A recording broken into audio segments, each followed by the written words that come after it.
हाय, कसे आहात? आज होतं माझ्या बेबीचं पावलोंडे होतं. सो त्यासाठी माझ्या बहिणीने असं खूप छान असं डेकोरेशन केलं होतं. तर त्यासाठी आम्हाला जे जे साहित्य लागणार होतं ते आम्ही करून घेतलं. त्यानंतर मग आम्ही फ्लॉवर्सनी सजवणार होतो. त्यासाठी फ्लॉवर्सचे असे काही तुकडे करून घेतले आम्ही. बघा, खूप छान असं लूक येतो आहे त्याला.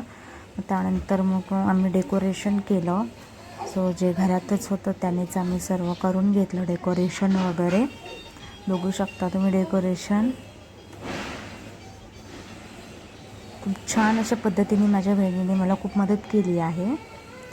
मग त्यानंतर मग आम्ही त्याला ओवाळणी वगैरे करून घेतली त्याची. तो काही देत नव्हता करायला, बट आम्ही त्याला मोबाईलच्या सहाय्याने त्याच्याकडून ओवाळणी करून घेतली. बघू शकता तो जराही देत नाही हे करायला. त्यानंतर आम्ही ओवाळणी करून घेतली आणि मग त्याला आम्ही चालवलं. दुडू दुडू धावतो शोभाली अंग